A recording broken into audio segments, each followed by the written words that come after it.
Hello மக்களே, welcome to பேடிஸ் friends kitchen. இனி நாம் என்ன ரெசிபி பண்ண போகிறோம் அப்படின்னு பார்த்தீங்கன்னா, இன்னைக்கு ஒரு சிக்கனுங்க. இது ஒரு ட்ரை ரெசிபி. இது ஒரு நல்ல சைட் டிஷ்ஷு, எல்லா ரைஸுக்கும் நீங்கள் வச்சு சாப்பிட்லாம். இது பேர் வந்து வரமிளகா சிக்கன். இப்போ ரீசெண்டாக நம்ம செஃப் தாமு சார் ஏதோ ஒரு ஷோவில் இதை பற்றி சொன்னார். சரி, நம்ம ட்ரை பண்ணி பார்க்கலாமே அப்படின்னு சொல்லிட்டு ட்ரை பண்ணி பார்த்தோம்.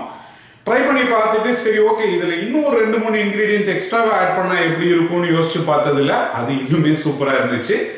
அந்த எக்ஸ்ட்ரா இன்க்ரீடியன்ஸோட ட்ரை பண்ணால் தான் இன்னைக்கு பண்ண போகிறோம். அப்படி பார்த்தாலுமே இதில் மொத்த இன்க்ரீடியன்ஸ் 5 இல்லைன்னா 6 தான், அதுக்கு மேலே எதுவும் கிடையாது.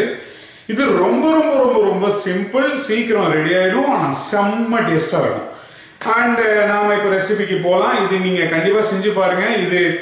இதை நான் எப்படி சொல்கிறது, இது வந்து நீங்கள் சிக்கன் 65 எனக்கு போர் அடிச்சிச்சு அப்படின்னா இது ட்ரை பண்ணி பாருங்கள். இது சூப்பராக இருக்கும். நாம ஸ்ட்ரைட்டாக ரெசிபிக்கு போகலாம். நம்ம ரெட் சில்லி சிக்கன், வரமிளகா சிக்கன் ஸ்டார்ட் பண்ணுறோங்க. ஸ்டார்ட் பண்ணுறதுக்கு ஒன்றும் இல்லை, கடாய் வச்சுட்டேன். கடாயில் 50 ml ஆயில் ஊற்றிருக்கேன். நான் முதலே சொன்ன மாதிரி இந்த ரெசிபிக்கு இன்க்ரீடியன்ஸுமே ரொம்ப ரொம்ப கம்மிங்க. பட் இதோட டேஸ்ட்டு வேறு லெவலில் இருக்கும். நீங்கள் ட்ரை பண்ணி பாருங்கள். ஸோ ஆயில் ஹீட் ஆனதும் என்ன போடணும்னு சொல்கிறேன். ஆயில் ஹீட் ஆனதும் ஃபஸ்ட்டு அதில் ஒரு ஸ்ட்ரிங் கருவேப்பிலை ஆட் பண்ணிடலாம். கருவேப்பிலை ஆட் பண்ணிட்டு நான் சொன்ன மாதிரி நான் வந்து 1 kg சிக்கன் போடுறேன். ஸோ 1 kg சிக்கன் போடுறதுனால நான் 75 to 100 grams வரமிளகாவை நல்லா இந்த மாதிரி பிச்சு வச்சுக்கோங்க. அதை அதில் ஆட் பண்ணிடலாம். நீங்கள் சிக்கன் கம்மியாக போடுறீங்கன்னா அதுக்கேற்ற மாதிரி வரமிளகாவும் கம்மியாக போடுங்க. ஜாஸ்தி போடுறீங்கன்னா அதுக்கேற்ற மாதிரி ஜாஸ்தி போடுங்க. இது ஒரு 1 minute ஃப்ரை ஆகும். 1 minute ஃப்ரை ஆனதும் அதில் கரெக்டாக 2 tablespoons ginger garlic paste add பண்ணிவிடுங்க. 2 tablespoon ginger garlic paste add பண்ணி அது ஒரு 10 seconds குக் ஆகட்டும் இந்த ஆயில். 10 seconds கழிச்சு நல்லா வாஷ் பண்ணி வச்சிருக்கிற சிக்கனை போட்டுருங்க. நான் போன்லெஸ் சிக்கன் யூஸ் பண்ணுறேன். நீங்கள் போன் இன் சிக்கன் கூட யூஸ் பண்ணலாம். பட் இந்த ரெசிபி பண்ணும்போது உங்களால் முடிஞ்ச அளவுக்கு சிக்கன் பீசஸை சின்னதாக கட் பண்ணிக்கோங்க. இதை ஆட் பண்ணி நல்லா மிக்ஸ் பண்ணிடலாம். சிக்கன் எல்லாம் மிக்ஸ் பண்ணியாச்சு. இப்போது அதில் கரெக்டாக 2 tablespoon சால்ட், அப்புறம் ஒரு 1/2 teaspoon மஞ்சள் பொடி. ரெட் சில்லி எங்கெங்கே யூஸ் பண்ணுறீங்களோ, இந்த ரெசிபின்னு இல்லைங்க, எந்த ரெசிபினாலும் red chilli or red chilli powder எங்கெங்கே யூஸ் பண்ணுறீங்களோ அங்கெல்லாம் மஞ்சள் பொடி மறக்காமல் யூஸ் பண்ணுங்கள். அது எதுக்குன்னு கூகுளில் ப்ரௌஸ் பண்ணி பார்த்துக்கோங்க. அது சொன்னேன்னா நம்ம வீடியோ பெருசாக போகும். பட் கண்டிப்பாக யூஸ் பண்ணுங்கள். இப்போ இதை நல்லா மிக்ஸ் பண்ணி சிக்கன் நல்லா குக் ஆகணுங்க. சிக்கன் நல்லா குக் ஆகும்போது இதிலேருந்து இப்போ தண்ணி எதுவுமே ஆட் பண்ண தேவையில்லை. இதிலிருந்தே தண்ணி வரும். தண்ணி எவாப்ரேட் ஆகி திருப்பி சிக்கன் நம்ம ஊற்றின ஆயிலில் ஃப்ரை ஆக ஆரம்பிக்கும். அது வரைக்கும் இது குக் ஆகட்டும். ஆக்சுவலாக நம்ம ரெசிபி முடிஞ்சிச்சுங்க. சிக்கன் குக் ஆகி நமக்கு தேவையான அளவுக்கு அந்த சிக்கன் நம்ம எதிர்பார்க்குற அந்த டெக்ஸ்சரில் வந்ததுக்கப்புறம் நம்ம ஸ்டாப் பண்ணிடலாம். அதை நான் காட்டுறேன். அதுக்கு மேக்ஸிமம் ஒரு 10 to 15 minutes ஆகும்.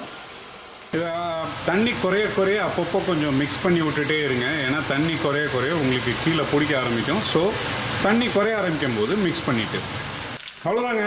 நம்ம வரமிளகா சிக்கன், ரெட் சில்லி சிக்கன் சூப்பராக ரெடி ஆயிடுச்சு. இப்போ நீங்கள் பார்த்தீங்கன்னா அந்த தண்ணி எல்லாம் போய் ஜஸ்ட்டு ஆயில் மட்டும்தான் இருக்குது. அந்த சிக்கனும் வந்து குக் ஆனதுலேருந்து அப்படியே ஃப்ரை ஆக ஸ்டார்ட் ஆகுது. மேபி இன்னொரு 2 minutesல நம்ம சுவிட்ச் ஆஃப் பண்ணிடலாம். நம்ம வரமிளகா சிக்கன் சூப்பராக ரெடி ஆயிடுச்சு. இப்போ நாம் இதை ஒரு பவுலுக்கு ட்ரான்ஸ்ஃபர் பண்ணிடலாம். உங்களுக்கு டவுட் வரலாம், நம்ம நடுவில் சால்ட் செக் பண்ணவே இல்லை அப்படின்ட்டு. நான் போட்டு 2 tablespoon சால்ட் எனக்கு இதுக்கு 1 கிலோவுக்கு பத்துச்சு. ஒருவேளை உங்களுக்கு செக் பண்ணணும்னு தோணுச்சுன்னா, நான் இப்போ கொஞ்ச நேரத்துக்கு முன்னாடி சொன்னேன்ல, அந்த தண்ணி வற்றிக்கிட்டே வரும்போது நீங்கள் மிக்ஸ் பண்ணணுன்ட்டு அந்த டைமில் சால்ட் செக் பண்ணி வேணும்னா ஆட் பண்ணிக்கோங்க. நான் இதை பவுலுக்கு ட்ரான்ஸ்ஃபர் பண்ணிட்டு எப்படி இருக்குன்னு பார்க்கலாம். பவுலுக்கு ட்ரான்ஸ்ஃபர் பண்ணிட்டீங்க. பார்க்கும்போது செம்ம டெம்டிங்காக இருக்குல்ல. டேஸ்ட்டும் பண்ணி பார்த்தேன்.